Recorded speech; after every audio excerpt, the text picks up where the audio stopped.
পুনৰবাৰ স্বাগতম জনাইছোঁ এছকে এডুকেশ্যন প্লেটফৰ্ম চেনেলটোলৈ। আশা কৰোঁ সকলোৱে ভালে আছে। পুনৰবাৰ আমি এটা নতুন ভিডিঅ' লৈ লগ পাইছোঁ।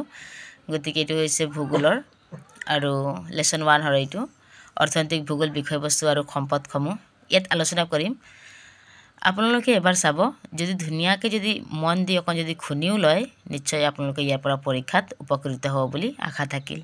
আহক আমি ভিডিঅ'টো আৰম্ভ কৰোঁ আৰু আমি ভিডিঅ'টো পলম নকৰি মই আপোনালোকক পঢ়ি ধুনীয়াকৈ শুনাই দি আছোঁ। নিশ্চয় আপোনালোকে বুজি পাব।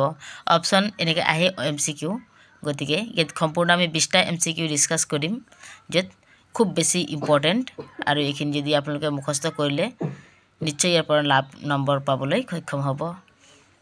গতিকে আছে ইয়াতে কুৱেশ্যন নম্বৰ 1, তলৰ কোনটো অনবীকৰণযোগ্য সম্পদ? দেখিছে অপশ্যন এ আছে পানী, বি সূৰ্যৰ ৰশ্মি, চি গছ গছনি, আৰু ডি প্ৰাকৃতিক গেছ। আনচাৰটো হৈছে প্ৰাকৃতিক গেছ। তলৰ সম্পদসমূহৰ কোনবিধ সম্পদ অজীৱীয়? বায়ু, উদ্ভিদ, জন্তুবোৰ আৰু শস্য। ইয়াৰ আনচাৰ হৈছে বায়ু। তলৰ কোনটো মানৱসৃষ্ট সম্পদ? সকলো জানো আমি, জলসিঞ্চন নলা। অপশ্যন আছে, এনচাৰটো কৈ দিছোঁ মই। তলৰ কোনটো এটা অজীৱীয় সম্পদ? বায়ু, বেক্টেৰিয়া, ভেঁকুৰ আৰু শস্য। ইয়াৰ আনচাৰটো হ'ব অপশ্যন এ, বায়ু। ভূগোল বিষয়টো প্ৰধানকৈ কেইটা ভাগত বিভক্ত কৰা হৈছে? 5টা, 4টা, 2টা, 3টা। আনচাৰটো হৈছে 2টা। আধুনিক অৰ্থনৈতিক ভূগোলৰ পিতৃস্বৰূপে কোনজন ব্যক্তিক আখ্যা দিয়া হয়?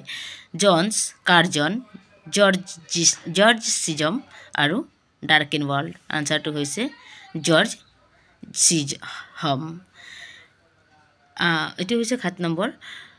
ভাৰতীয় বন গৱেষণা আৰু শিক্ষা সংস্থা কেতিয়া স্থাপন কৰা হয়? 1886, 1786, 1986, 1988। আনচাৰটো হৈছে 1986ত। মানুহ সম্পদৰ লগত কেইটা ধৰণে জড়িত? 2 ধৰণে, 3 ধৰণে, 7 ধৰণে আৰু 5 ধৰণে। আনচাৰটো হৈছে 2 ধৰণে।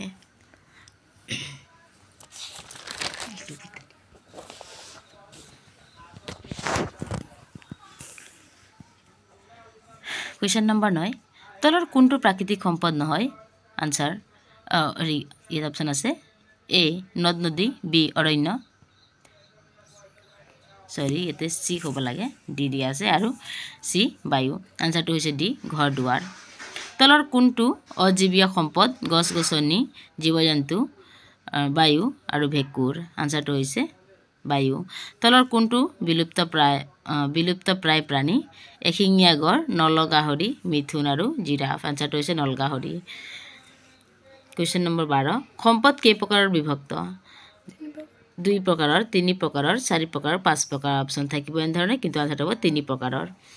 বিশ্ব পৰিৱেশ দিৱস কোন তাৰিখে পালন কৰা হয়? 2 জুনত, 4 জুনত, 5 জুনত আৰু 7 জুনত। আনচাৰটো হ'ব 5 জুনত। তলত উল্লেখিত কোনটো ব্যক্তিগত সম্পদ? ৰাস্তা ঘাট, বি গছ গছনি, শিক্ষানুষ্ঠান, কৰ্মদক্ষতা আৰু আনচাৰটো হ'ব কৰ্মদক্ষতা। তলৰ কোনটো বিশ্ব সম্পদ?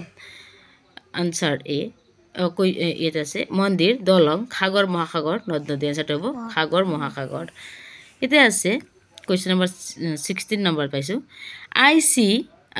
IUCN সংস্থাটো কোন আন্তঃৰাষ্ট্ৰীয় সংস্থাত অন্তৰ্গত? এইটো আনচাৰটো হ'ব ইউনেস্কোত। আমি সকলো জানো এইটো হৈছে ইউনেস্কো। ICUৰ লগত জড়িত আৰু এটা আমি কুৱেশ্যন পাম ইয়াতে। IUCN কোন চনত প্ৰতিষ্ঠা হৈছিলে? 1748, 1847, 48, 1947 আৰু 1948 চনত। গতিকে আনচাৰটো হ'ব 1848 চনত।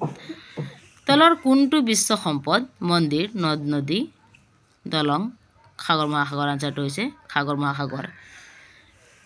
তলৰ কোনটো জাতীয় সম্পদ? নৰ্দমা, খাল, কাজিৰঙা ৰাষ্ট্ৰীয় উদ্যান আৰু জান-জুৰি। আনচাৰটো হৈছে কাজিৰঙা ৰাষ্ট্ৰীয় উদ্যান। লাষ্ট ওৱান, এচিড বৰষুণ সাধাৰণতে সৃষ্টি হয় মেৰু অঞ্চলত, অৰণ্য অঞ্চলত, ঘাঁহনি অঞ্চলত আৰু ঔদ্যোগিক অঞ্চলত। আনচাৰটো হৈছে ঔদ্যোগিক অঞ্চলত। আশা কৰোঁ আপোনালোকৰ ভিডিঅ'টো ভাল লাগিছে, আৰু যদি ভাল লাগে আপোনালোকে লাইক কমেণ্টছ কৰিব, আৰু ভিডিঅ'টো খুব বেছি শ্বেয়াৰ কৰক, আৰু নতুন থকা কেইজনে মোৰ চেনেলটো ছাবস্ক্ৰাইব কৰক, যাতে এনেধৰণে আপোনালোকে ইম্পৰ্টেঞ্চ ভিডিঅ'খিনি লাভ কৰিব পাৰে আৰু ভাল নম্বৰ পাবলৈ সক্ষম হয় যাতে। মই আপোনালোকৰ কাৰণে আকৌ নেক্সট ভিডিঅ'ত লগ পাম সকলোৱে আমি তেতিয়ালৈকে ধুনীয়াকৈ পঢ়া শুনা কৰক এনে ধৰণৰ নতুন MCQৰ সহ আৰু পৰীক্ষাত খুব বেছি ইম্পৰ্টেন্ট টপিকছৰ লগত এনে ধৰণে আমি আকৌ আলোচনা কৰিম ভিডিঅ'টো শেষলৈকে চোৱাৰ বাবে সকলোকে ধন্যবাদ জনাইছো আৰু তেতিয়ালৈকে ধুনীয়াকৈ পঢ়া লিখা কৰক